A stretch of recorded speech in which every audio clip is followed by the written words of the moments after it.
Alright, I said that I'd do a out at box once I finished the review, and that's the chinook. There it is. That's the Italeri chinook HC2 CH-47 F1 in 48 scale. I've built it and it turned out alright actually, not too bad at all. Couple of issues that I need to go through just in case you've got this kit in box and you're thinking, you know, maybe you want to try it. Couple of issues that that I can talk to you about, because obviously when you're building, when you've got this kit in stash and you think I'm going to have a bit of that, then you know, a couple of pitfalls that you need to be wary of. I've spoken to a couple of guys. Once I posted on that I was going to build this kit, so some lads have said, oh, you know, watch for this and watch for that, and that's great because it just helps you along no end.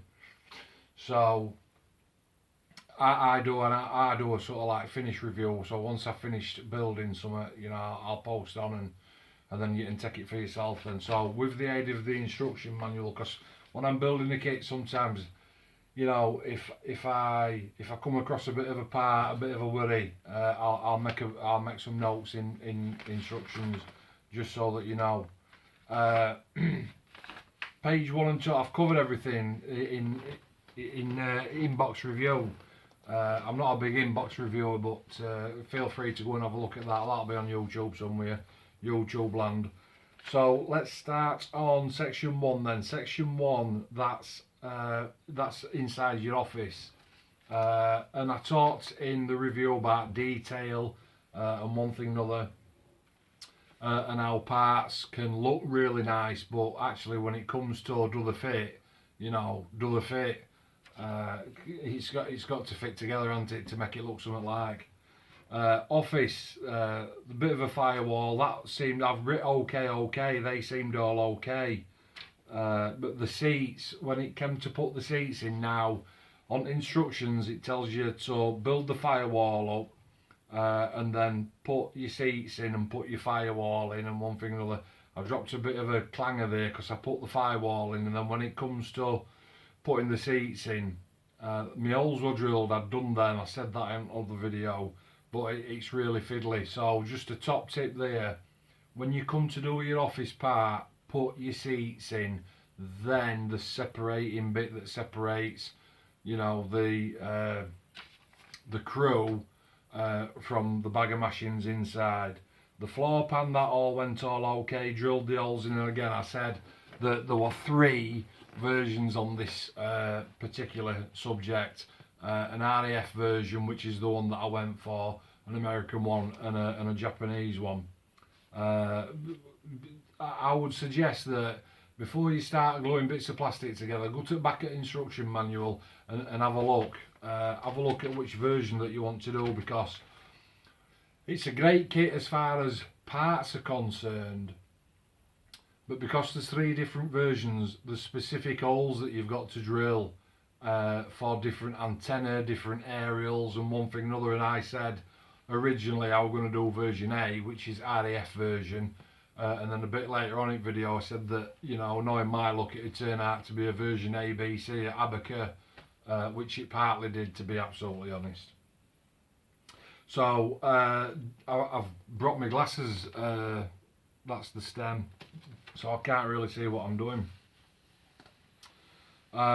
Sinkhole, rear of seat, so there was a sinkhole at back at seat, again that's no drama. But there's once you've got your seat, there's a little rib section and 2 support sections that your seat sits into. Very, very delicate, fragile, delicate, susceptible to breaking. When you're cutting them off the sprue, I said on other video that the sprue gates were really thick, and they are. You've got to have, I've literally gone through 10 blades building this bloody thing, because every time you've got to have sharp blade to cut some bits off. Decals on seats for seat belts, I didn't bother in end. I saved them. I'll save them for something else. Another one in 48. Onto your instrument panel, all that front end, what I noticed was once you've got your floor pan and your firewall in, all that front end, so your seats, your control stick, your rudder pedals, absolutely all that, so I left it all out. Initially, don't think I left it out. I left it all out initially because you can continue with rest at build before that you have to concentrate on that. Now I painted it all. I painted all bits and bats on spray, and I was just ready to cut off and put in, and that's what I did. And as top tip, that I would definitely do that again. Seats, they ended up being red because that's what colour they were, especially on this RDF version. So any issues with seats? Yeah. I'm just a normal model builder, and sometimes I get carried away, and you can get carried away. I'm sure you do. It's not just me. And when I say carried away, I mean eager. You're eager, aren't you? You're eager to crack on. The seats is one of those areas where you can't crack on. Once you've glued it, put it to one side and let it dry. And you've just heard me say that, and you think, no, well, of course I let it dry, but you let it dry for sort of like 10 minutes, and then you pick it up and you think, yeah, that's all right. No, let it dry. Give it half an hour. Let it dry absolutely solid. The holes that you have to drill out, make sure that they're big enough as well. So on your seats, the actual part that it sits on, that the crew sit on, the holes that you have to drill, make sure that you use a big enough drill. And again, that sounds really stupid, but if you make the hole too big, the pins that are in the seats like that fall through the holes. If you make them too small, it just don't locate right, and then you end up with splodges of glue. I'll give me send that one before I thought, you know what, I better get right size drill out of here. So we'll come back to office in a little bit, and again, part 2 on the back end here, it shows you to put the what do they call them, the wheel struts that the wheels sit on. You don't need to put them on right at stage 2. That's ridiculous, because they're going to snap off.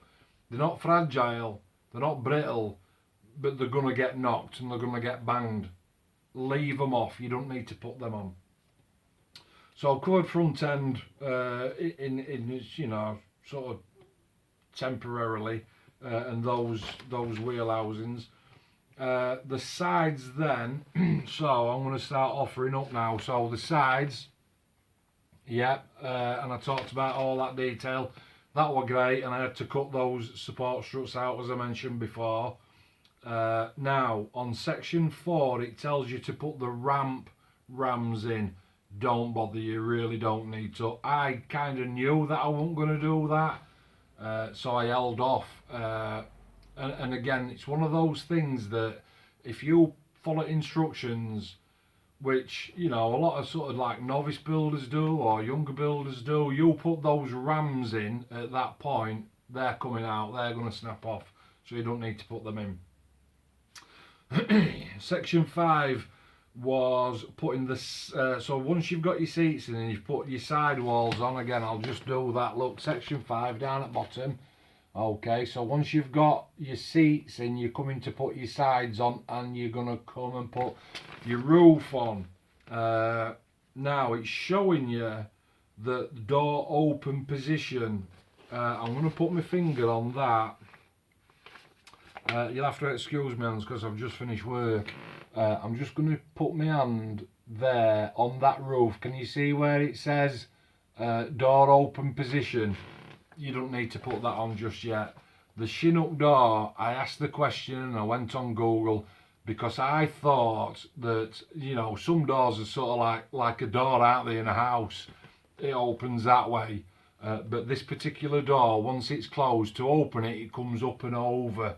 You can't see it on my version because I've got it facing this way, but basically I left the door off, put the glazing in, masked it off, mask all from inside and outside, painted it, primed it, painted it, glossed it, deckled it, and then just put it in my little bits bin, because that's one of the last things that needs to go in.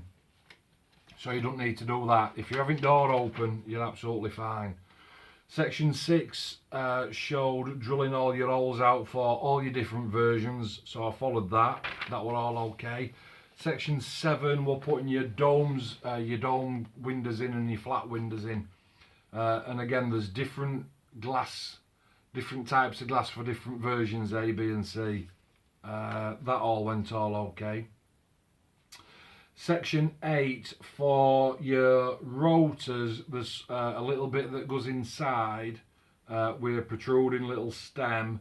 Make sure that you super glue that in, because again, you know, it'll push through if you don't. But I didn't have any problems with that.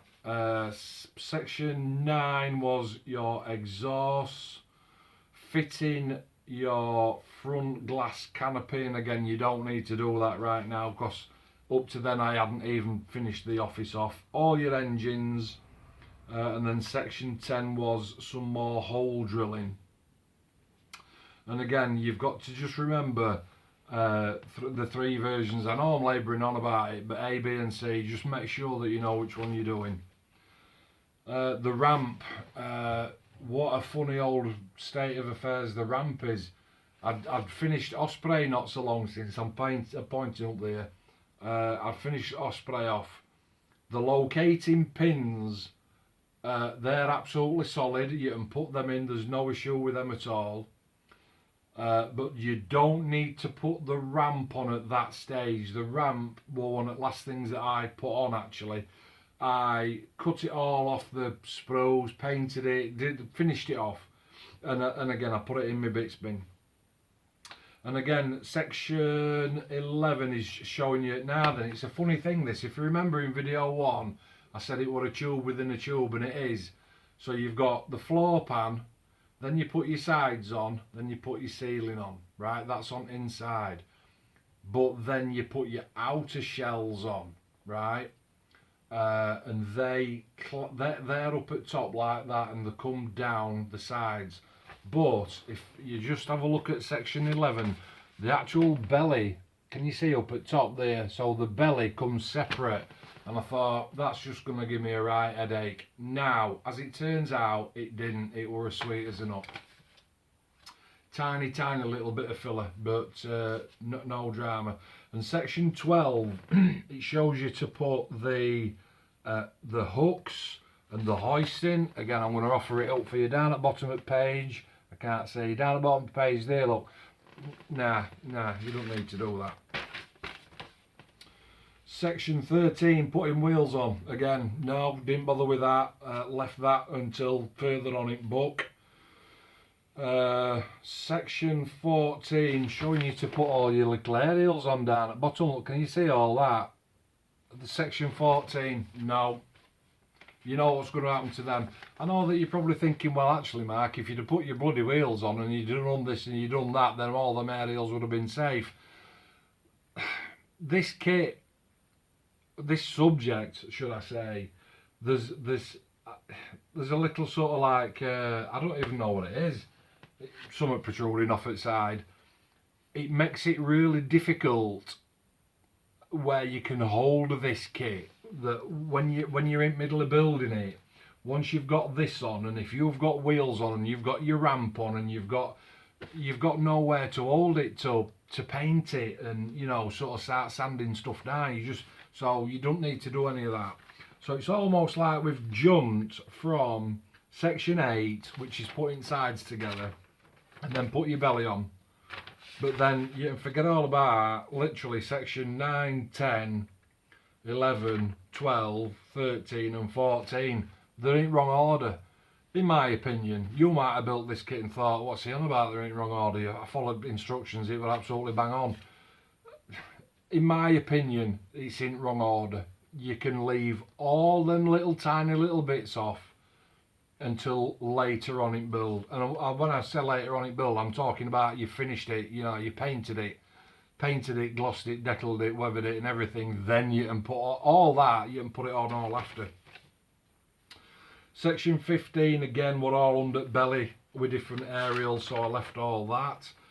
I moved on to section 16, which were them chaff dispensers, because they're quite chunky them, decent size, decent shape, no sinkholes, very little flash, everything went together okay, glued on alright. Little bit of, do they go there? You know, you start having a look and you start having a look at reference photos and thinking, why is that there? Why are they so close together? Surely that needs to be there pointing this way and not that way. And again, you've got to make your own mind up. Section 17 again was all aerials, and even these little things here I'm pointing like you can see, because I know you can't. In fact, I'll show you up Bill. Look, it's telling you to put these little aerials on front. Are you off your head? Not a chance, Mr. Italeri. It's just not happening, is it? But again, you've got to think on, you know, there's experienced builders, there's builders with common sense, and then there's people that, I'm not being disrespectful, but they might think, I want to build a chinook, and you follow this instruction, and, you know, 3 or 4 days into it, you're going to have stuff just snapped off, so just be careful what you're doing. Section 20 was the engines, and oh my god, them cowlings. You know, I put it off and I put it off and I put it off, and actually it was the last thing that I did, those engine cowlings. I've done absolutely everything else, completely built and finished it, but these tiny little things here, it's like a dome, and inside it's got a mesh. Now you do get the mesh, you get 2 sheets. Now section 20, I'm going to offer it up at top. Can you see there's a, I'm going to need to point to it there, look, can you see that little diagram there? Now that would suggest to me that you would lay your mesh over that and draw around it, or put tape around it, or whatever you need to do, and cut it out that size. Mile off, absolute country mile off, nowhere near big enough. So I didn't, I started to panic a little bit, because I'm thinking, Christ above, I'm wasting all my mesh here. And even other night when I'm driving home, I'm thinking, I'm not going to have enough mesh. What am I going to do? I'm going to have to buy some tights. I'm going to have to buy some stockings or something, because you know, it's like, what alternative can you use? Can I use can I use that sort of, you know, that mesh stuff, the steel, the mesh, aluminium? I think aluminium. The meshy stuff is that I'm going to have to get a pen out and sort of like cone it round, and because it's such an awkward shape. In the end, I just had to bite the bullet. Like I say, we're all finished, and I come to do the cones, and I painted them black. Just thinking, well, black, you know, and the arms I'll paint them same green or same grey or whatever that I've done kit, but in the end I left them black. When it come to the mesh, the biggest tip that I can give you is to get a sheet of paper, get the cone, and just sort of like look at the shape. And it's a very, very fragile part. There's 2 of them, obviously, one port, one stab. Very, very fragile. Now, they're so fragile, one of them actually snapped. So I had to get some Gorilla Glue and sort of fix that. That worked. But you would look at where you're going to glue this mesh on inside, because the shape, if you've got this kit, go and get them cones out, go and have a look, and you'll be like, I can see what you mean. There's no real substance to glue the mesh on, and I'm not kidding. Oh, it's head thrash tackle, and I tackled it and I put it off, and I tackled it and I put it off, and off and off and off, and in the end I actually considered not even meshing them up. I mean, bing, how bad is that? But you have to do, don't you, because that's what it says. So in the end I bit the bullet, and I did it on paper. I used a sheet of paper and a pair of scissors, and I cut a square out, a rectangle out, and I offered it in, and then from outside I got my marker, you know, my biro pencil, and I sort of drew inside the hole, and then I made that a little bit bigger and cut that, and it still wasn't big enough. And then the middle section, there's 2 bits of mesh. There's one that goes this side and there's one that goes this side. the centre strut where you've got to sort of glue that mesh, you want it to be like that, but at end you overlap it. You have to overlap it because there's just not enough meat on the bone to put that mesh onto. Just if you're going to take it on, just have a look at that little bit, because it's you know, it'll proper do you nothing. Section 21, well, this little bit here at top, I'm not all fair with what Chinooks are. I love the subject. I think they're cracking aircraft, but it's exposed, it's open. You can have it. There's four bits for that: a pair that clamp, a pair that close, and a pair that open. And again, I said it before, because it's a feature, I went for open version. Alright, no drama.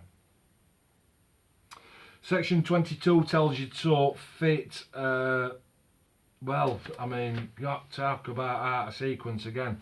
It tells you to fit these little ramps here, that, you know, vehicles go up and down on section 22, and again you're like, what? Why on earth would you put them on then? Section 23, now, I mentioned in the preview video that the rotor blades, that because the flat, obviously flat rotor blades, and the taper to a thin end, and then they've got that, you know, that mechanism on that sits on that sort of thing. And I said on that video, they look like they're going to snap, and it did. One of them did.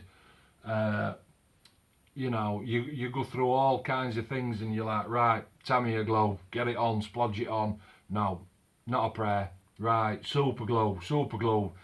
You know, you see adverts on telly of blokes sitting in a chair on a wall that's been super glued to the wall. Won't do that. So in the end, Dougie Tucker, shout out, Gorilla Glue, left it, and again, I personally, I've got to, I can get carried away, I've said, glued it, left it, and I left it for a day. Solid as a rock. Gorilla Glue. Section 23. So once you've built your little rotor housings there, and it sort of sits on a disc, you'll be familiar with that. And then it's telling you to attach all your aerials. Now, it's this here. And again, on your instructions, again, I'm going to offer it up. So can you see there, look? Let me just point there, right? So you can see that, and it's giving you options, and there's different options on version A, B and C, and that's why mine is a version Abaca. I think it's an antenna. I'm not on, don't write in, I'm not sure. The antenna for version A does not fit. There's some little sort of brackets. They're like yeah, well, they're sort of shaped like that, and it's got a jaw on it like that, and the antenna sits inside. Once you've got version A antenna and you slot it into those 1, 2, 3, 4, 5 retainers, the actual antenna don't reach the body, don't fit. Now, I looked, and maybe do I need to cut a little bit off these bits, or do I need to shorten them? Do I need to lengthen this bit? Just don't fit. So went with an alternate version on the aerial. Alright, don't shoot me. And then we got onto section 24, and again I said on my preview that I didn't need to do any of that because it was version C. So, are you following me? So up to now I've built it, but I haven't put none of the aerial on yet. The ramp, the wheels, the front end, the antennas, the rotor blades, they're all off. All I've got is basically the shell. Then after I've done all that, then I did the office. So again, I put the chairs in, put the instrument panel in, put the rudder pedals in. It were all pre-detailed, it were already done. I did do that in sequence. Put that in, come to put the canopy on now. Preview video. So I said on preview video, look at the size of this canopy, it looks great, and get your detail inside, because you'll be able to see everything and one thing and another. And I sort of laboured on about how that canopy looked great. It had got raised detail and it'd take a wash and this, that and t'other. Square peg and round hole. It's one of them that, because there are so many different components on making this, it's got to be true. The fit has got to be true. It's got to be straight down body and everything, all your cutouts where, you know, your sides go on and your roof goes on and everything. If you don't line those up properly, when you come to put your canopy on the front, won't fit. Now, I took my time on building this and I thought I'd done a pretty good job, but you start to question yourself on, have I done that right? And I know I'm not the only one. And then at the end you start to look at the part, don't you, because you think, well, it ain't me. And in this particular case, it wasn't me, it was the part. To put the glazing on the front, let's say for example, if you sort of PVA'd it down the starboard side, when you come to fit it round other side, it's splayed out, it just won't fit. So again, you're thinking, you know, clamps and tape and all sorts of stuff, and you've got to glue it and leave it, and then even after a day I sort of like peeled masking tape back a little bit and I thought, that's got to have held it, and it went doing, and held it, PVA. So again, it's you start looking and you're asking questions and you're thinking, what sort of glue can I use now on this, because last thing I want to do is fog canopy. So I put a question out to a couple of lads and said, the only other alternative that I've got, I've run out of super glue, but I have got this Gorilla super glue, and it's done a great job on rotor. So maybe it's just a small dab, just to, you know, because last thing you want to do is fog your canopy, fog my canopy. Not massively, you know, it's not like it's, you know, like a shower curtain. Just on other side, it's one tiny little panel, but it has fogged it. Okay. So after I'd done all that, put my front end on. Still haven't got me rotors on.